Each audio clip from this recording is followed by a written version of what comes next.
At this point, I think Sony love giving me content because I'm trying to understand why is all this bad PlayStation news. But don't get me wrong, I love it. Are you telling me that after 5 years of investing money and time, Sony is going to cancel Destruction All-Stars? Yes! One of the first live service games that Sony had was Destruction All-Stars. And it's being reported that, guess what? It's going to be cancelled. I mean, when this news came out, I mean, these ponies couldn't control their faces.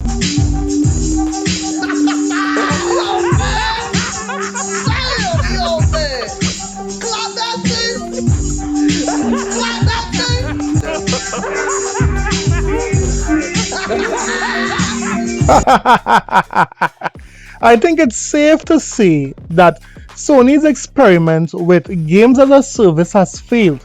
They have failed to the 10th degree. The only success they had, we can say is a show success, was Arrowhead's Helldivers 2. That was the only game that Sony really scored when it came to games as a service. But it seems like every attempt Sony has to produce a game like Fortnite, a game like Minecraft, or like Roblox, they fail. They continue to fail, and we could honestly say that Sony lost maybe over $1 billion, running down the games as a service. I mean, look at this. After 5 years, these ponies would have invested money and time and all sorts of things, and this is what these ponies are getting. Ponies, take it. Sony delists and shuts down PS5 multiplayer game Destruction All-Stars. It's the end of an era for Destruction All-Stars. Sony shuts down another live service game after 5 years. You're a victim. There we go, CSI. Destruction All-Stars was one of the first PlayStation 5 games announced by Sony Interactive Entertainment back in 2020 at the company's Future of Gaming event, where the current gen PlayStation was officially unveiled. Developed by Lucid Games. Destruction All-Stars was pitched as an action-packed sports event that pits drivers against one another in an intense competition. Now, more than 5 years after the game's launch, Sony has delisted Destruction All-Stars and shut down the game's multiplayer servers. Why? Multiplayer services for Destruction All-Stars have been taken offline. Read the notice on the game's PS5 user interface, as spotted by Radic on X. Destruction points have been removed from sale on the PlayStation Store and can be redeemed until November 25th, 2026.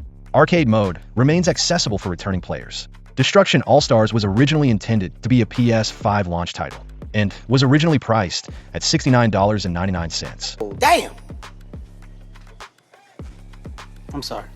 But a few weeks before the November 2020 launch of the PS5, Sony delayed the futuristic Destruction Derby game's launch to February 2021 and slashed its price to $19.99. Destruction All-Stars would also be available as a perk for PlayStation Plus subscribers. Sony announced at the time, even with the new strategy, Destruction All-Stars didn't land with critics or audiences. The PS5 game has mixed or average critic reviews according to Metacritic. With a 62 average, user scores were lower, with a generally unfavorable 4.9 rating for players. According to OpenCritic, only 10% of critics recommended the game. One of the more common criticisms of Destruction All-Stars was that it was light on content, but heavy on microtransactions. I'm not looking for friends in this thing, people. I'm not looking for friends. I'm looking for money. Yes, come November, Destruction All-Stars will no longer have any new content. And who would say how long Sony will have this particular game on the servers? But it's looking like it's out of there. So this is another game that the PlayStation community would have invested money in, and now it's dead, buried, 6 feet under, boneyard. Yes? How long will the PlayStation community stay quiet with all these bad news? We are talking about hackers getting into the PlayStation 5, price increases both on the new consoles and used consoles. We're talking about the memory of the PlayStation 6 getting cut. Bungie not doing well, and layoffs. How much more bad news? Saros is not doing well. I mean, how much more you ponies could take before you guys stand up and say something, criticize Sony for something? Where is factions? Where is factions? told us to wait. We waited, and you're still not here. Neil Druckmann, where are you? But you guys can't help yourselves. You guys, no matter what Sony does, you guys would say it's a great move. So let me hear what you think about this particular game, this live service game, Destruction All-stars. Sooner or later it's going to be out there. Let me know in the comment sections below.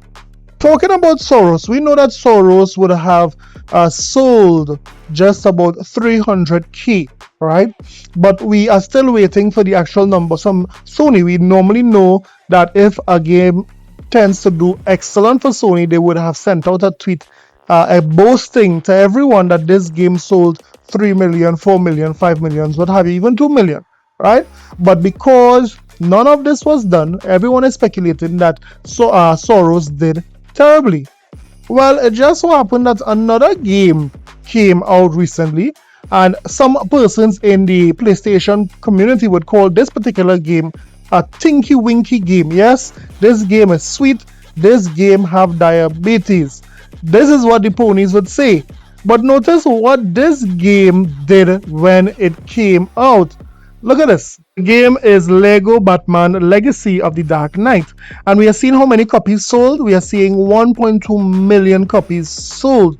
We see how much money they made in revenue and so forth. If it is, you were to look on the right, you will see that Steam has the lowest amount of individuals who would have bought the game. Xbox is in number 2 and PlayStation is in number 1 when it comes to those who bought the game. Now I have two questions here. Number one, we are seeing that the narrative that Xbox fans don't buy games is very incorrect, because we are seeing even Xbox would have beaten Steam there of persons who would have bought a Lego Batman. But why am I seeing 600,000 per persons bought Lego Batman, but out of that 600,000 they couldn't buy Saros, they couldn't buy Marathon? So again, the PlayStation community is not beating the allegations. These guys do not buy their first party content, they buy third party games, and that's just a fact. If it is these ponies could have bought Lego Batman, they could have bought a Marathon and they could have bought Saros, but yet we are seeing that Batman is performing better on PlayStation than their own first party games. And not just Batman, Lego Batman. According to these ponies, a Tinky Winky game. You can't make this up. Don't matter even if it is you wrote it, you cannot make this up. He's out of line, but he's right. So let me hear from you.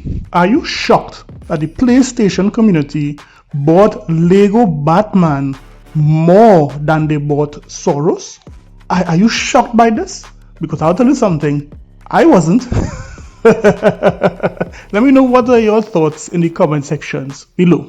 Now let's talk about our good friend Gabe. Yes, Gabe from Valve, the owner, the CEO, the head honcho, the grand poobah of Valve and Steam.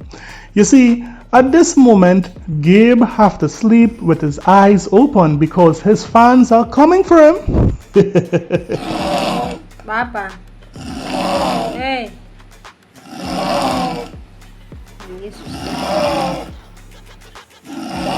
Now, you might be asking, what has Gabe done? What has Gabe done to make all his fans want to do this? Well, let's roll that beautiful bean footage of persons reacting to what Steam would have announced.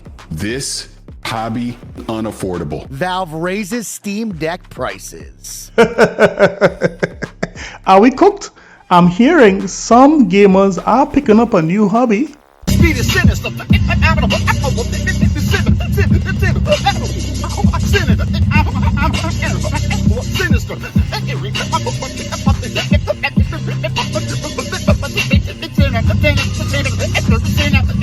Good Lord, breathe, my brother, breathe.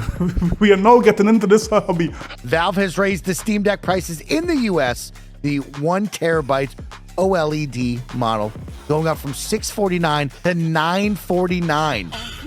Go home and get the gun. Go home. Run. Run. The 512 gigabyte OLED is going from $549 to $789. They're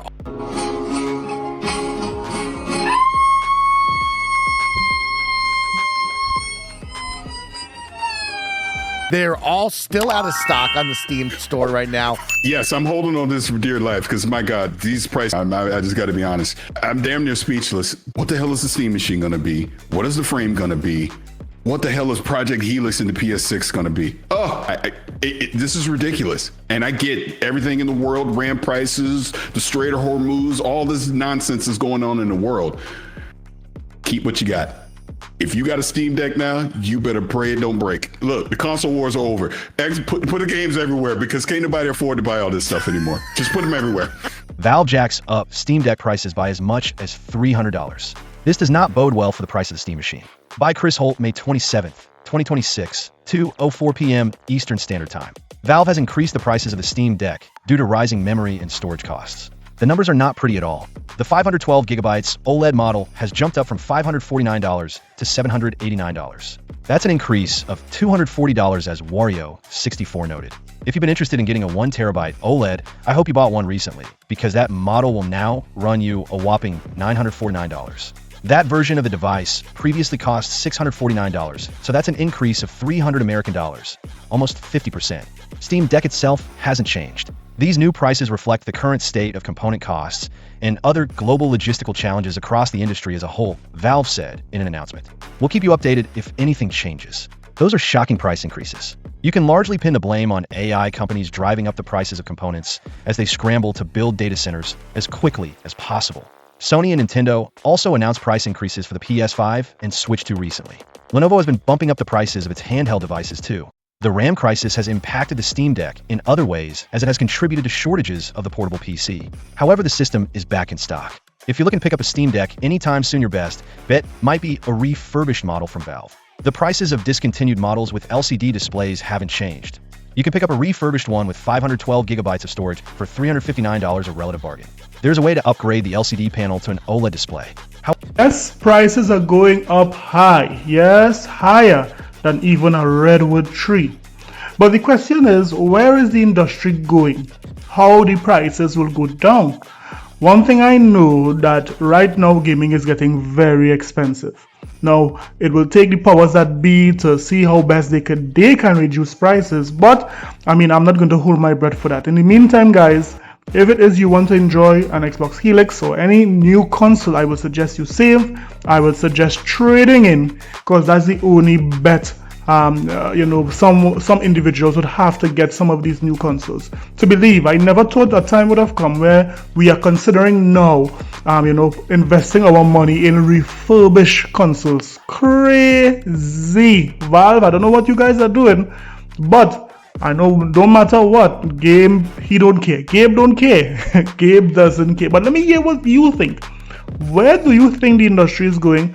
How would they drop the prices? How much would the Xbox Helix cost? The new Steam machine, the PlayStation 6? Let me know in the comment sections below.